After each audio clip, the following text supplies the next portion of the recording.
मराठालैंड में आज महायुद्ध की सुनामी में महाअघाड़ी चारों खाने चित हो गई। आज महाराष्ट्र विधानसभा चुनाव के नतीजों से साफ हो गया कि चुनावी हवा किसके विरुद्ध है और किसके साथ। एकनाथ शिंदे, फडणवीस और अजित पवार की तिकड़ी महाराष्ट्र में कैसे बाहुबली बनी, उसकी इनसाइड स्टोरी भी समझनी होगी। आखिर 5 महीने में ऐसा क्या हुआ जिससे हवा का रुख बीजेपी के पक्ष में हो गया और इसी साल लोकसभा चुनाव में महाराष्ट्र में महाविकास अघाड़ी को बढ़त मिली थी, बीजेपी को डंट लगा था। ऐसा लग रहा था कि महाविकास अघाड़ी को विधानसभा चुनाव में भी बड़ी जीत मिल सकती है, लेकिन हरियाणा ने इस ट्रेंड को पहले ही गलत साबित कर दिया था और अब महाराष्ट्र में भी एनडीए की प्रचंड जीत ने महाअघाड़ी को फिर से धराशायी कर दिया है।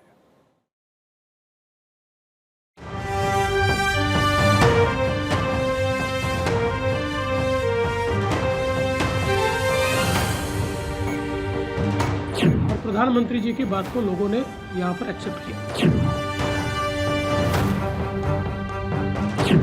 ईव्हीएमचा निर्णय मान्य आहे, मान्य आहे, मान्य आहे।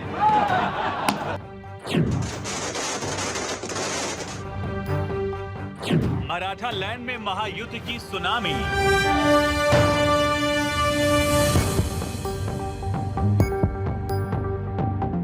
महाअघाड़ी को पिला दिया पानी।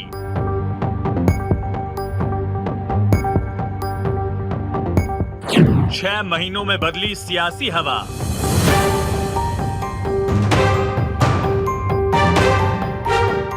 महाराष्ट्र में मोदी का अजेय मंत्र।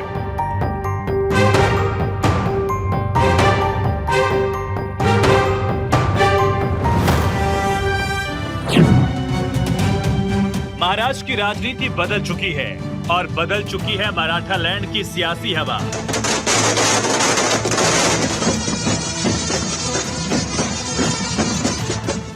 जिसके संकेत पहले से ही साफ थे। जिस महाराष्ट्र चुनाव का विश्लेषण हम अपने शो के दौरान करते रहे, वो उम्मीद से बढ़कर सामने है। महायुद्ध की सुनामी में महाअघाड़ी कैसे हवा हो गई, उसका अंदाजा जश्न की तस्वीरों से लगाया जा सकता है।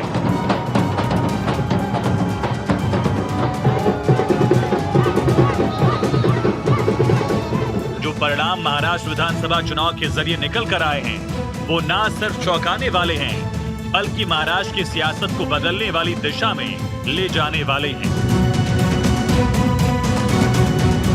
लोकसभा चुनाव के नतीजों के बाद कहा जा रहा था कि 4 राज्यों का विधानसभा चुनाव, इसकी तस्वीर लगभग साफ है। यानी चारों राज्यों में बीजेपी हारेगी और कांग्रेस के नेतृत्व वाले इंडिया ब्लॉक की जीत होगी। हर राजनीतिक विश्लेषक और चुनावी रणनीतिकार यही दावा कर रहे थे। कांग्रेस और दूसरी विपक्षी पार्टियों के नेता भी यही मानकर चल रहे थे। महाराष्ट्र में चुनाव परिणाम की स्थिति पूरी तरह से साफ हो चुकी है। महाराष्ट्र में महायुति ने बाजी मार ली है। एनडीए ने बम्पर बहुमत हासिल किया।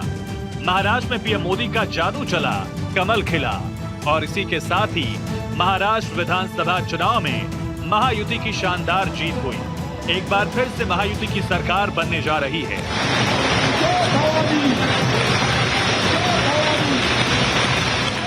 50 साल में, बीते 50 साल में किसी भी पार्टी या किसी भी प्री पोल अलायंस के लिए ये सबसे बड़ी जीत है 50 साल के बाद। और एक महत्वपूर्ण बात मैं बताता हूं, ये लगातार तीसरी बार है जब भाजपा के नेतृत्व में किसी गठबंधन को लगातार महाराष्ट्र ने आशीर्वाद दिए हैं, विजयी बनाया है। लोकसभा चुनाव के दौरान महाराष्ट्र में एनडीए का प्रदर्शन काफी खराब रहा था और विधानसभा चुनाव में एनडीए ने अब शानदार जीत दर्ज की है। महाराष्ट्र विधानसभा चुनाव से पहले जून में आए लोकसभा चुनाव के नतीजों में महायुद्ध को करारा झटका लगा था।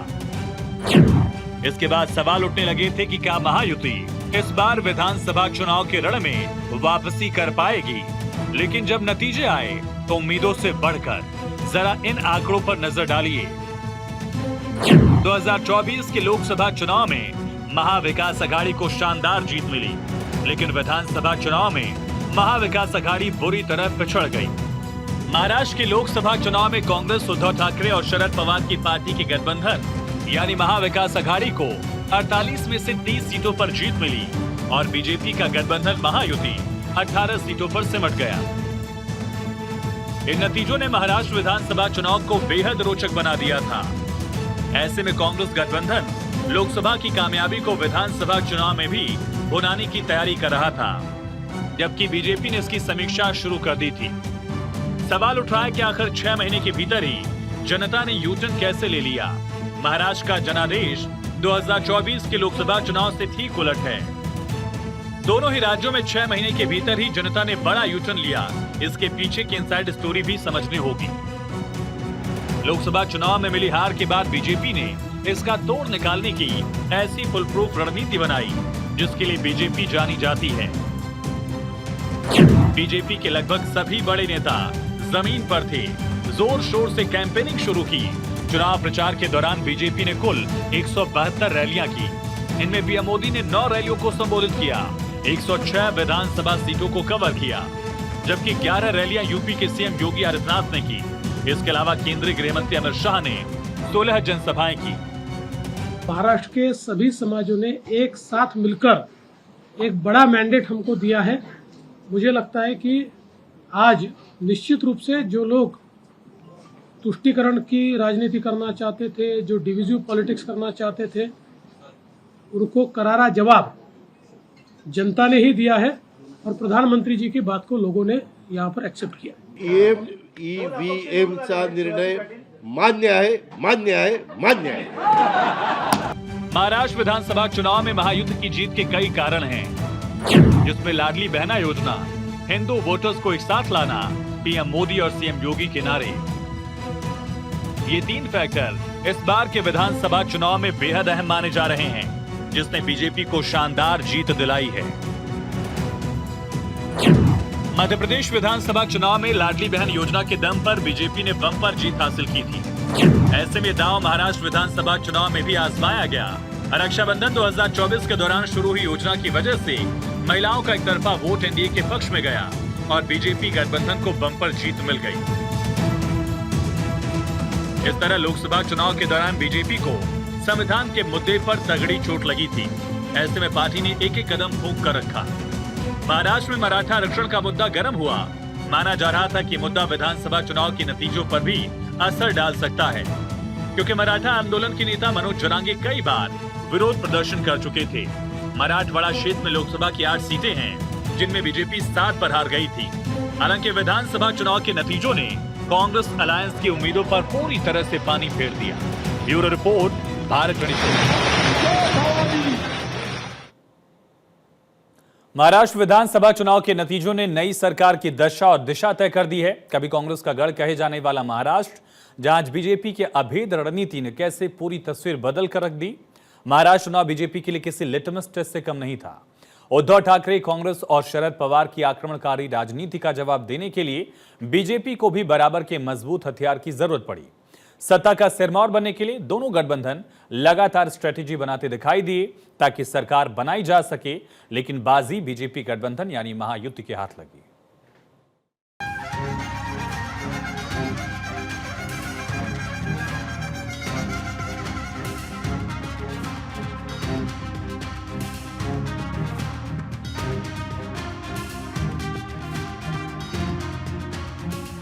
महाराष्ट्र में महायुति बाहुबली बनकर उभरी है। महायुति गठबंधन के 3 चेहरे हैं।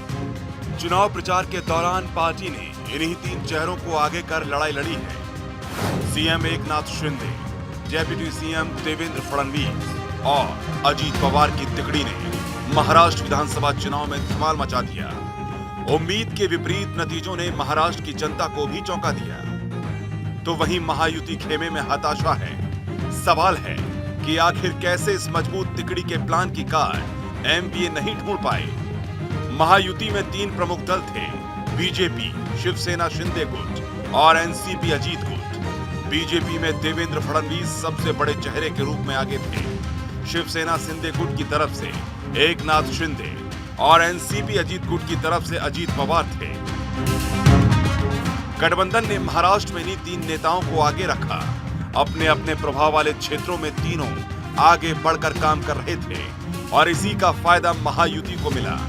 वहीं एमवीए में समन्वय की भारी कमी दिखाई दी। 4 जून को जब लोकसभा चुनाव के नतीजे आए तो महाराष्ट्र में बीजेपी को जो डेंट लगा था, उसके बाद देवेंद्र फडणवीस ने नैतिकता के आधार पर इस्तीफा दे दिया था। लेकिन 6 महीने बाद फडणवीस फिर से महाराष्ट्र की सियासत के केंद्र में हैं। सवाल है कि क्या देवेंद्र फडणवीस महाराष्ट्र में बीजेपी के साइलेंट सीएम फेस हो सकते हैं? दूसरी बार 3 दिन की सरकार जाने के बाद देवेंद्र फडणवीस ने विधानसभा में एक भाषण दिया था। आज से 5 साल पहले फडणवीस ने जो भविष्यवाणी की थी वो 23 नवंबर यानी आज सच साबित हुई।